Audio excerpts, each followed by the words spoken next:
Hello, नमस्कार बच्चों। मैं आपका हिंदी अध्यापक विजय सर, जो आपको कक्षा में भी आपकी क्लासेस लेता हूं और आज आपके सामने ऑनलाइन क्लास लेने के लिए आपके सामने प्रस्तुत हुआ हूं।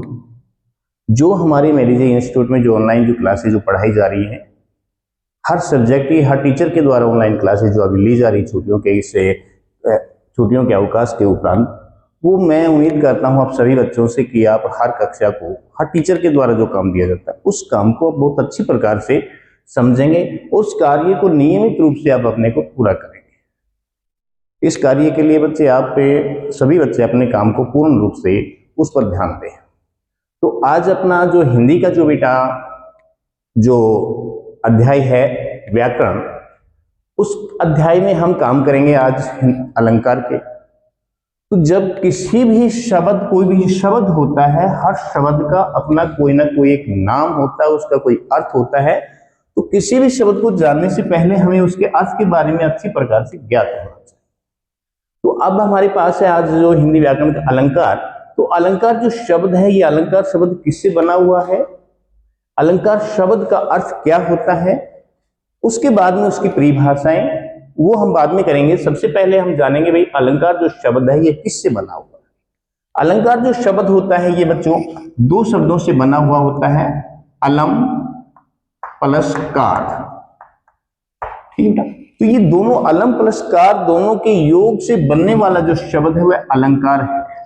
और इस अलंकार जो शब्द का जो शाब्दिक जो अर्थ होता है वह होता है आभूषण या गहना। अब सभी को पता है बेटा आभूषण और गहना क्या होते हैं। जो अपने घरों में जो माताएं जो बहनें जो जिन जेवरातों को पहनते हैं, जो गहने पहनते हैं, वही होते ही है। लेकिन वो सिर्फ अपनी सुंदरता को प्रदर्शित करने के लिए उनका प्रयोग करती हैं माताएं बहनें, लेकिन अपना हिंदी भाषा के अंदर उन गहनों का प्रयोग ना करके कवि अपने काव्य को सुंदर बनाने के लिए उन अलंकारों का प्रयोग करता है। तो अभी हमारे पास हो गया बेटा अलंकार। अलंकार दो शब्दों के योग से बनने वाला शब्द है, अलम प्लस कार। दूसरा आता है अलंकार शब्द का अर्थ। अलंकार शब्द का अर्थ होता है आभूषण या गहना। अब इन दोनों के बारे में हमें ज्ञात होने के बारे में उसके बाद में हमें होना चाहिए भाई जो शब्द बना हुआ उसकी परिभाषा क्या होती है, वह शब्द किस प्रकार से प्रयोग में लाया जाता है। तो अलंकार शब्द की जो परिभाषा होती है वो बोर्ड पे बेटा लिखी हुई है, आप सभी बच्चे आराम से उसको ध्यान से देखें, उसको पढ़ने के बाद उसको अच्छे से लिखकर तैयार करने होंगे आप। जिस तरह से एक नारी अपनी सुंदरता को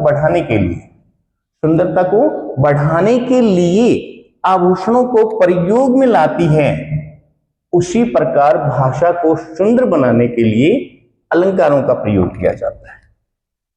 देखिए अलंकारों की जो परिभाषा है अलग अलग प्रकार से दी जाती है। ये परिभाषा हमने लिखी है आपको समझाने के लिए दिया गया है, एक नारी का इसमें महत्व दर्शाया गया है।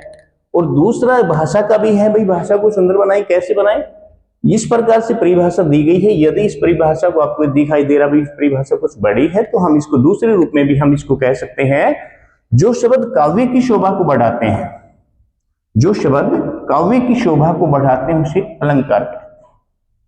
ये इस प्रकार से हम कह सकते हैं, इसको छोटे शब्दों में कहते हैं कि शोभा भाषा को बढ़ाने के लिए कवि अपने काव्य में शोभा बढ़ाने के लिए इन शब्दों का प्रयोग करता है, वो अलंकार कहना।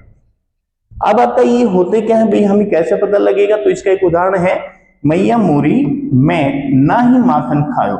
इस प्रकार के जो शब्द हैं जिनको पढ़कर जिनका उच्चारण कर वो भाषा में एक नया परिवर्तन ला देती हैं, चमत्कार कर देती हैं। ऐसे जो शब्द होते हैं जो भाषा को परिवर्तन करते हैं, जिसमें चमत्कार उत्पन्न कर देते हैं, वही शब्द अलंकार कहलाते हैं। तो इसका हमारा ये उदाहरण हो गया। इसमें हम देखें तो बेटा जो मैया है, मोरी है, मैं है, इस शब्दों में बार बार मैं वर्ण की आवृत्ति हो रही है, तो इसके कारण से हम इसको अलंकार कह देंगे। अलंकार के भाग के रूप में हम जब प्रयोग करेंगे तो आगे पढ़ेंगे। अब यहां तक जो हमने पढ़ा भी अलंकार किसे बना हुआ, अलंकार का शब्द का अर्थ क्या होता है, अलंकार की परिभाषा क्या होती है, यहां तक बेटा आप सभी को समझ में आ गया होगा। और इसको समझें और समझकर इसको अच्छी प्रकार से विचार करें, जो पढ़ाया गया उस पर ध्यान दिया जाए। अब दूसरा इसमें आता है भी जो अलंकार जो शब्द बना हुआ है इसके भेद कितने होते हैं। तो अलंकार शब्द के दो भेद होते हैं। दोनों भेद कौन कौन से होता है, एक होता है शब्दालंकार और एक होता है अर्थालंकार। कितने भेद होते हैं बेटा, इसके दो भेद होते हैं, शब्दालंकार और अर्थालंकार। अब इनमें हमें ये पता होना चाहिए, ये आपके सिलेबस के अनुसार दो दिए गए हैं, वैसे तीन होते हैं बेटा, लेकिन आपके सिलेबस के अनुसार इसको दो ही है और दो ही हम आपको पढ़ा रहे हैं। तो अब मतलब शब्दालंकार किसे कहते हैं और अर्थालंकार किसे कहते हैं? देखिए बेटा, शब्दालंकार में होता है शब्दों के द्वारा और अर्थालंकार में होता है शब्द के अर्थ के द्वारा जहां काव्य में चमत्कार उत्पन्न होता है या परिवर्तन होता है या सौंदर्यीकरण उत्पन्न होता है, वहां अर्थालंकार कहलाता है। शब्द के अर्थ के द्वारा जहां काव्य में चमत्कार उत्पन्न हो या उसके सौंदर्यीकरण उत्पन्न हो, वहां पर अर्थालंकार होता है। शब्दालंकार में जहां शब्दों के द्वारा काव्य में वृद्धि उत्पन्न होती है, जहां शब्दालंकार में शब्दों के द्वारा, जहां शब्दों के द्वारा काव्य में वृद्धि उत्पन्न होती है, वहां पर शब्दालंकार कहलाता है। अब आता जो शब्दालंकार हमने पढ़ा है, इसका उदाहरण क्या होता है? जैसे हमने पढ़ दिया बेटा, शब्द है मैया मोरी मैं ना ही माखन खाइयो। ये क्या है? मैया मोरी मैं एक शब्द है, शब्दों के द्वारा काव्य में परिवर्तन किया गया है, वृद्धि उत्पन्न की गई है, सौंदर्यीकरण का जब प्रयोग दर्शाया जाता है वहां शब्दालंकार होता है। और अर्थालंकार में शब्द के अर्थ के द्वारा प्रयोग किया जाता है। तो इन दोनों में आपने ध्यान रखना है बेटा कि यहाँ तो शब्द के द्वारा प्रयोग होता है काव्य में, और यहाँ शब्द के अर्थ के द्वारा जहां चमत्कार उत्पन्न होता हुआ अर्थालंकार कहा जाता है। अब यहां तक के होने के बाद अब हमारे पास आता है जो शब्दालंकार है, अर्थालंकार है, इनके भेद कितने होते हैं? तो जो शब्दालंकार होते हैं उसके 3 भेद होते हैं और अर्थालंकार जो होता है उसके 5 भेद होते हैं बेटा। तो शब्दालंकार में हम सबसे पहले करेंगे शब्दालंकार में जो 3 भेद होते हैं कौन कौन से होते हैं, उन 3 भेदों का क्या क्या नाम है, हम उनकी परिभाषाएं, उनके उदाहरण किस प्रकार से तैयार करेंगे। तो सबसे पहले आता है अपने पास अनुप्रास अलंकार बेटा। शब्दालंकार का जो पहला जो भाग है अनुप्रास अलंकार। अनुप्रास अलंकार का अर्थ होता है पास पास। तो अनुप्रास अलंकार क्या होता है बेटा? अनुप्रास अलंकार में परिभाषाएं क्या होती है? तो इसमें क्या होता है, जब काव्य में किसी एक वर्ण की जब बार बार आवृत्ति होती है, आवृत्ति मतलब प्रयोग होता है, जहां काव्य में किसी एक वर्ण की जहां बार बार आवृत्ति होती है वह अनुप्रास अलंकार कहलाता है। अब इसमें आता है कि भी जो वर्ण जो हमने बताया, अब वर्ण के बारे में हमें ज्ञात होना चाहिए कि बेटा वर्ण होते क्या हैं। बहुत से बच्चों को जब ये पूछ लेते हैं वर्ण क्या होते हैं तो वो बस भूल जाते हैं, ध्यान नहीं रखते। बेटा वर्ण हमने आपको बताए थे, वर्ण के कितने भेद होते हैं? वर्ण के 2 भेद होते हैं, स्वर और व्यंजन। तो जितने भी ये स्वर और जो व्यंजन होते हैं ये सभी वर्ण कहलाते हैं भाई। तो इनका आपने ध्यान रखना होता है बेटा। तो अब इसमें हमने पढ़ा था कि जहां किसी एक वर्ण की जब बार बार आवृत्ति होती है वहां अनुप्रास अलंकार होता है। तो जो परिभाषा हमारे पास याद होगी तो परिभाषा के अनुसार हमें ज्ञात होना चाहिए कि उदाहरण आए तो हम किस प्रकार से उस वर्ण को उसमें से देखकर बता सकते हैं कि यह अनुप्रास अलंकार का उदाहरण है या यमक का है। जैसे हमने उदाहरण लिखा हुआ है, चारों चंद्र की चंचल किरणें खिल रही थी जल थल में। अब ये एक पंक्ति हमारे पास लिखी हुई है, इस पंक्ति में हमें पहचानना है कि अनुप्रास अलंकार है तो इसमें एक वर्ण की कौन सा ऐसा वर्ण है जिसकी बार बार आवृत्ति हो रही है, बार बार आवृत्ति, बार बार प्रयोग हो रहा है। तो इसको हम देखेंगे, यहाँ पर च है बेटा फर्स्ट में, इसमें भी च है और इसमें भी च है। तो इस प्रकार से जब 2 या 2 से अधिक बार जब किसी भी वर्ण की, एक ही वर्ण की बार बार जहां भी आवृत्ति होगी वहां पर अनुप्रास अलंकार होगा। तो अनुप्रास अलंकार के बारे में बेटा आपको पता चल गया होगा, इसकी परिभाषा, इसके उदाहरण के बारे में इसको आराम से पहचान सकते हैं, क्योंकि ये जो हमारे पास जो उदाहरण दिया गया है इसके अंदर च वर्ण की बार बार आवृत्ति हो रही है, 2 या 2 से अधिक बार, तो हम उसको कह सकते हैं कि यह अनुप्रास अलंकार का एक उदाहरण है। अभी तक हमने जितना भी पढ़ा है बेटा आपको समझ में आ रहा होगा सभी को, और हम आपसे उम्मीद करते हैं कि जो आपको काम दिया जा रहा है, जो पढ़ाया जा रहा है, उसको आप ध्यान देकर उसको अच्छी प्रकार से तैयार करें। तो अब हमारा शब्दालंकार का जो पहला भाग था वो कंप्लीट हो चुका है। दूसरा भाग आता है हमारे पास यमक अलंकार। देखिए बेटा, अनुप्रास और यमक इन दोनों तो आसान से हैं, बहुत सरल है, ये समझ में आ जाते हैं। लेकिन आपका अनुप्रास और यमक और श्लेष जो है, श्लेष अलंकार इन दोनों से अलग है, इन दोनों से भिन्न है। उसको समझने के लिए आपको इन दोनों की परिभाषा को अच्छी प्रकार से तैयार करना होगा, जिससे कि आप श्लेष अलंकार को पूर्ण रूप से समझ सकते हैं। क्योंकि इसमें जो अंतर है ना बेटा, यमक और श्लेष में अंतर कम है, तो इसलिए इसको आपने ध्यान से समझना होगा। अब आता है, जैसे हमने अनुप्रास अलंकार का क्या था, उसमें वर्ण का प्रयोग हुआ था। अब यमक जो अलंकार आता है उसमें वर्ण की जो है शब्द का प्रयोग होगा। जहां किस काव्य में एक शब्द दो या दो से अधिक बार प्रयोग होने पर दो बार प्रयोग किए जाने वाले शब्द का जहां अर्थ अलग अलग होता है, जहां परिभाषा बार फिर सुने बेटा, जहां किसी काव्य में एक शब्द दो या दो से अधिक बार प्रयोग हो, लेकिन दो बार प्रयोग किए जाने वाला शब्द, एक शब्द यदि जहां दो बार प्रयोग होता है और दोनों बार प्रयोग किए जाने वाले उन शब्दों के अर्थ जहां अलग अलग होगा, दो बार प्रयोग किए जाने वाले शब्द का जहां अर्थ अलग अलग होगा, वहां पर यमक अलंकार। जैसे अपने पास उदाहरण है बेटा, काली घटा का घमंड घटा। अब इस उदाहरण में देखना है काली घटा का घमंड घटा, घटा शब्द यहां भी दिखाया गया और यहां भी दिखाया गया, दोनों ही घटा शब्द है, लेकिन घटा शब्द एक शब्द दो बार प्रयोग हो गया है और दो बार प्रयोग किए जाने वाले शब्द का दोनों में ही अर्थ अलग होंगे, विभिन्न होंगे, एक अर्थ नहीं होगा। तो जब इस प्रकार से आपको कोई दिखाई देगा तो वहां पर हम कह सकते हैं कि यमक अलंकार। जैसे अब आप कहोगे सर इसमें कोई अंतर नहीं दिखाई दे रहा है इसके अर्थ में, तो हम इसको पढ़ेंगे काली घटा का घमंड घटा। देखिए जब आसमान में जब बादल छा जाते हैं, बरसात का जब मौसम होता है ना बेटा, तो बादल जो छा जाते हैं उस छाई हुई परछाई को हम घटा कह देते हैं।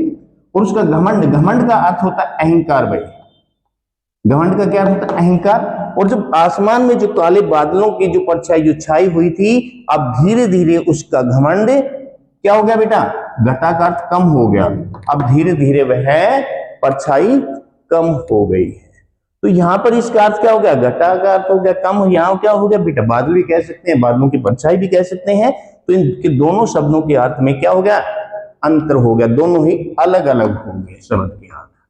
तो इस प्रकार से यदि किसी भी कोई भी शब्द आता है, कोई उदाहरण आता है और एक शब्द दो बार प्रयोग हो रहा है, दोनों बार यदि उन शब्दों के अर्थ अलग अलग आ रहे हैं, तो वहां पर यमक अलंकार होगा। ठीक है बेटा, अब यहां तक हमने इसके शब्दालंकार के दो पार्ट कर चुके हैं। यहां तक जो हमने दो भाग जो किए हैं वो आपको अच्छी प्रकार से समझ में आ गए होंगे। यदि किसी बच्चे में अभी भी कुछ समझ नहीं आ रहा है तो ध्यान दे बेटा, एक बार जो बातें बताई जा रही है उसके ऊपर फिर भी कोई नहीं आ रहा, किसी बच्चे का यदि कुछ बचता है तो बाद में उसको सोल्व कर दिया जाएगा। अब आता है हमारे पास श्लेष अलंकार। इसमें एक बार ध्यान दे बेटा कि अनुप्रास में एक वर्ण की बार बार आवृत्ति होती है और यमक में एक शब्द होता है। एक शब्द दो बार प्रयोग होता है और दोनों बार प्रयोग किए जाने वाले जो शब्द होते हैं उनके अर्थ अलग अलग होते हैं, वहां पर यमक होता है। अब आते हैं हम जो इसका शब्दालंकार का जो अंतिम जो भाग है श्लेष अलंकार। तो श्लेष अलंकार क्या होता है, देखिए बेटा हमने पहले कहा था अनुप्रास अलंकार और यमक अलंकार दोनों में ही आसान से हैं, ये आपको बहुत सरल लगेंगे और इनको समझने में आपको अधिक समय नहीं लगेगा। लेकिन श्लेष अलंकार, अनुप्रास और अलंकार, यमक अलंकार दोनों से विपरीत है, इसको समझने के लिए हमें थोड़ा सा अधिक ध्यान देना पड़ेगा जिससे कि हम उसको अच्छी प्रकार से समझ सकते हैं। तो अब आता है श्लेष अलंकार। श्लेष अलंकार में क्या होता है बेटा, एक शब्द एक से अधिक बार या एक शब्द का जहां कई बार प्रयोग हो, एक शब्द के कई बार प्रयोग होने पर और जो उसके अर्थ है हर बार उस शब्द का अर्थ जहां विभिन्न हो, अलग अलग अर्थ निकलता। एक शब्द का एक से अधिक बार प्रयोग हो सकता है, दो बार हो सकता है, तीन बार हो सकता है, प्रयोग एक ही शब्द का बार बार हो सकता है, लेकिन हर बार उस शब्द के अर्थ विभिन्न जहां पर दर्शाए जाते हैं वहां पर श्लेष अलंकार होता है। तो इसका ध्यान रखें बेटा। तो इसकी परिभाषा जहां एक शब्द एक बार प्रयोग होने के बाद पुनः प्रयोग किया जाता हो और उनके अर्थ विभिन्न हो, अनेकों जिसके अर्थ जहां पर प्रतीत होते हैं वहां पर श्लेष अलंकार होता है। जैसे इसमें उदाहरण लिखा हुआ है बेटा, रहीमन पानी राखिए बिन पानी सब सुन, पानी गए न ऊब रे मोई मानस मोती चून। तो इस प्रकार की जो पंक्तियां दी गई हैं, तो इसमें जो पानी जो शब्द है बेटा, एक बार देखो पानी शब्द का यहां प्रयोग हो गया, एक बार पानी का यहां प्रयोग हुआ और एक बार पानी शब्द का यहां प्रयोग हुआ। तो हमने कहा था एक शब्द तो प्रयोग तो हो रहा है बार बार, लेकिन हर बार प्रयोग होने पर उस शब्द के अर्थ क्या होंगे, विभिन्न होंगे, अलग विभिन्न होंगे, बहुत सारे अर्थ होंगे, अनेकों अर्थ जहां पर प्रयोग होते हैं वहां पर क्या होगा, श्लेष अलंकार होगा। अब आप कहेंगे सर इसका भी पानी का जो शब्द है वो इस प्रकार से कैसे बताया गया, जैसे रहीमन जी कहते पानी, रहीमन पानी राख बिन पानी सब सुन, कवि रहीमन जी कहते हैं कि मनुष्य का स्वभाव पानी की तरह शीतल होना चाहिए, शांत होना चाहिए, कोमल होना चाहिए। बगैर पानी यदि बरसात नहीं होती है तो जो मिट्टी होती है, जो भूमि, जो अपने खेत होते हैं, उसकी मिट्टी भी क्या हो जाती है, सूख जाती है, कठोर हो जाती है। और पानी की बरसात होने के बाद वही मिट्टी मुलायम हो जाती है, कोमल हो जाती है। उसी प्रकार से यदि जिस प्रकार से बेटा पानी का जो शब्द का यहाँ प्रयोग किया गया है, उसी प्रकार से जब आटा होता है, जो अपने घरों में जो रोटी जिसकी हम बनाते हैं, तो जब तक उस आटे में हम पानी नहीं डालते हैं तो उसका स्तर तो में कोई परिवर्तन नहीं आता। पानी को जब उसमें आटे में डाल देते हैं तो उसके जो बारीक बारीक कण होते हैं वो सारे संयुक्त हो जाते हैं, एक साथ मिल जाते हैं, और जिससे कि क्या होता है, पानी उनको क्या बना देता है बेटा, अपनी तरह बना देता है। तो इस प्रकार से हमने इसको ध्यान देना है कि बेटा जो श्लेष अलंकार है वो यमक और अनुप्रास दोनों ही अलंकारों से विपरीत है। तो इसलिए इसको हमने समझने के लिए इस पर थोड़ा ध्यान देना होगा। इसकी परिभाषा एक बार फिर से समझ लें। श्लेष अलंकार की परिभाषा, कि श्लेष जो अलंकार है इसकी परिभाषा हमने बताई थी बच्चा, एक शब्द एक से अधिक बार प्रयोग होने पर, एक शब्द जो एक से अधिक बार प्रयोग होने पर उसके जिसके अर्थ विभिन्नों अनेकों जिसके अर्थ निकलते हों वहां श्लेष अलंकार होगा। ठीक बेटा, तो आज जो हमने आपको कराया बेटा अलंकार का, अलंकार की परिभाषा होगी, अलंकार के शब्द का अर्थ हो गया है, अलंकार किससे बना हुआ है, यहां तक होने के बाद अलंकार, अलंकार के भेद हो गए हैं, शब्द अलंकार किसे कहते हैं, अर्थ अलंकार किसे कहते हैं, इनकी परिभाषाएं हो चुकी हैं। उसके बाद शब्दालंकार का हो गया, शब्दालंकार के जो तीन भेद थे, तीनों भेद हो गए हैं। तो इन तीनों भेदों की जो परिभाषाएं हैं आपने इनके ऊपर बेटा ध्यान देना होगा। एक बार मैं फिर से बता देता हूं आपको, जो शब्दालंकार है इसमें बेटा शब्द के द्वारा होता है, और अर्थालंकार में शब्द के अर्थ के द्वारा जहां काव्य में चमत्कार उत्पन्न होता है, भाव परिवर्तन होता है, सौंदर्यीकरण होता है, वह अर्थालंकार होता है, और यहाँ शब्द के द्वारा होता हुआ शब्द अलंकार होता है। अनुप्रास यमक में मैंने बताया था बेटा, अनुप्रास अलंकार में जहां काव्य में एक वर्ण की जहां बार बार आवृत्ति होती है, काव्य में जहां किसी एक वर्ण की बार बार आवृत्ति होती है वहां पर अनुप्रास अलंकार होता है। इसमें आपका जैसे हमने उदाहरण लिखा, चारु चंद्र की चंचल किरणें खेल रही थी जल थल में, तो इसमें च जो वर्ण है इसकी बार बार आवृत्ति हो रही है बेटा, तो इसके कारण से इसमें अनुप्रास अलंकार होगा। उसी प्रकार से यमक अलंकार है, यमक अलंकार के बारे में आपको हमने बताया था कि भाई ये यमक अलंकार में इसमें किसका वर्ण का था, तो इसमें शब्द, जहां एक शब्द दो बार प्रयोग होता है और दो बार प्रयोग किए जाने वाले शब्द जिसको अर्थ जहां अलग अलग होते हैं वहां पर यमक अलंकार होता है। जैसे आपके सामने लिखा उदाहरण बेटा, काली घटा का घमंड घटा, तो यहां पर घटा है और यहां पर भी घटा है। यहां घटा का अर्थ होता है कम होता है, यहां क्या होता है परछाई कह दें या बादल कह दे सकते हैं हम इसको, तो इसमें आपको ध्यान देना है। अंतिम आता है जो आपका ये शब्दालंकार था, इसका जो भाग अंतिम आता है श्लेष अलंकार। तो श्लेष अलंकार क्या होता है बेटा, जहां एक शब्द एक से अधिक बार प्रयोग होने पर जिसके अर्थ हर बार अलग निकले, विभिन्न निकले, जिसके अनेकों अर्थ होते हैं वहां पर श्लेष अलंकार होते हैं। इसका उदाहरण आपके सामने बेटा लिखा हुआ है, इस उदाहरण को देखें, उसको समझने का प्रयास करें। तो बेटा आज जितना भी हम अलंकार के बारे में किया है, इसके बारे में, इससे हम आपसे उम्मीद करते हैं कि जो भी आपको पढ़ाया गया है, जो आपको समझाया गया है, वो आप अच्छी प्रकार से तैयार करें, उसको अपने नोटबुक में अच्छी प्रकार से लिखें और उसको याद करें, और इनकी परिभाषाओं को ठीक से कर हर परिभाषा के हर भाग के एक एक दो दो उदाहरण आप इनमें से लिखें और उसको याद करें। आज के लिए इतना ही बहुत रहेगा बेटा, ठीक है। और इस चीज का ध्यान रखें बेटा कि जो आपको काम हम कराते हैं ऑनलाइन क्लास में, जो भी काम कराया जाएगा आपका, उस कार्य के लिए आप अच्छी प्रकार से अपनी नोटबुक में अच्छी प्रकार से साफ सुंदर काम करें, उनको याद करें, और जिससे कि आपको आगे जब भी आपकी क्लासेज जो होगी, क्लास वर्क होगा, जो आपकी कक्षा में जो आपको पढ़ाया जाएगा, उस वक्त आपका ये कार्य पूर्ण रूप से आप यदि तैयार करते हो तो वह काम फिर उसके बाद में आपको अच्छी प्रकार से तैयार करने में आपको मदद होगी। इसलिए आपको कहा जाता है कि अपना जो भी काम जो आपको दिया जा रहा है ऑनलाइन क्लासेस में, हर बच्चा अपने हर सब्जेक्ट का काम अच्छी प्रकार से ईमानदारी से पूरा करेगा। नमस्कार।